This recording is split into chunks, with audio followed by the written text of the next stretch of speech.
Okay, so I've got a couple of batteries here. These two are identical, although they don't really look it. But they are from the Segway Max G30 scooter. This one here, I'm not sure where it came from, but it does have an inherent fault. So if only I knew which scooter it came from. Certainly, if I ever find out, I'll let people know.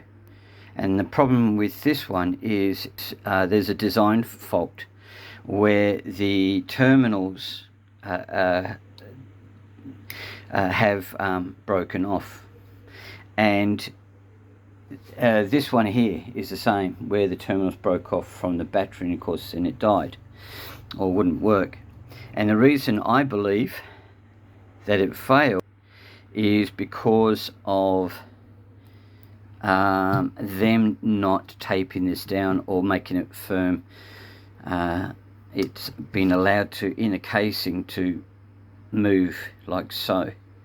So it was a poor design or lack of finishing of the battery. So if it had been like that, it had been held down, then no doubt that problem would not have occurred, and this battery would still be working inside the scooter. The cells are fine. In regards to this one here, just get that out of the way. This one is potted. Now, I have 32, I think it is, of these batteries.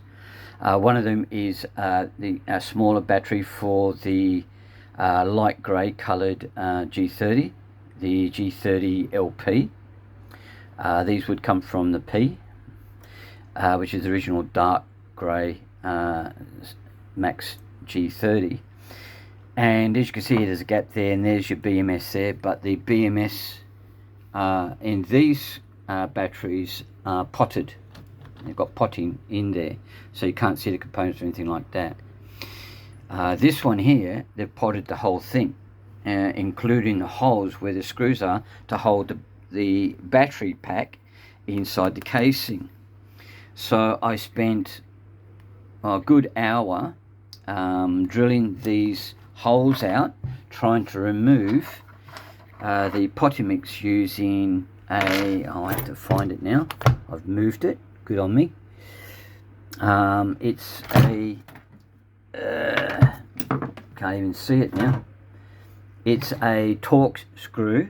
Here it is. Found it right at the back, where I went into the hole and then used my screwdriver, electric screwdriver, yay, to then get the potty mix out, to get down to the Phillips screw head, to undo the screw and then release the battery pack from the casing. However, the only ones that I could get to the screw and unscrew are the ones with the ticks. So therefore, there's that one, that one, that one, and that one. For some reason, I cannot get to the screw. If there's one in there, I haven't got a clue what's going on there. So I'm not going to bother anymore trying to work those. What I'm going to do is just break up the casing so I can get to the battery pack and then strip it down to get the good cells. Now, in this case here, this one here, when I say good cells, there's 3 of these that have got bad cells in them. The other ones, these cells are fine. They're perfectly fine. Every single string is perfectly fine. It's just that this one and that one there on the floor, and another one I've got that the strings are something like below 1.5 volts each, way below the minimum voltage for recovery. And I'm not going to bother try and piss fat ass around with them. As you can see here, the 31 batteries that I've got came in with either nothing or with the paper. This one is unique, so I will be breaking it up to get to the cells. I did try to do it this way, but in the end it's just proven to be near impossible. I've dug out as much as I can here so that when I do break the casing, I'll be able to extract this fairly easily. So that's that one there.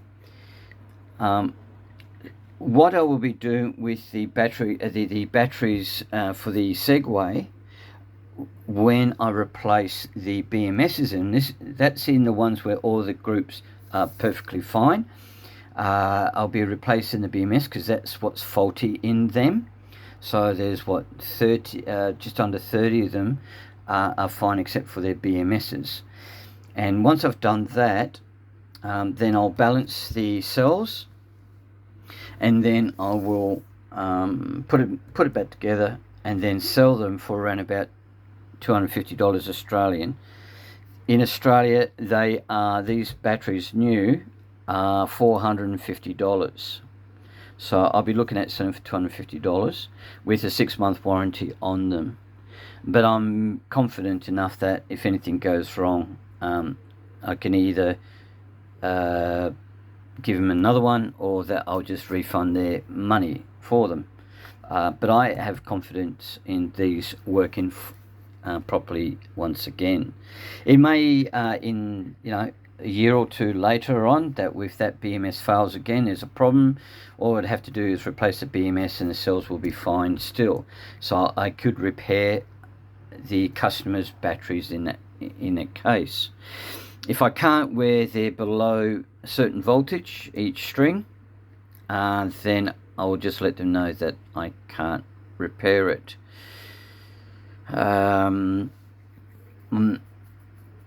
So that's all. I'm sorry about the lighting. It's because I've got a ton of fluoro lights working at the moment, and they allow the mains frequency to come through, and of course it affects the camera on my phone.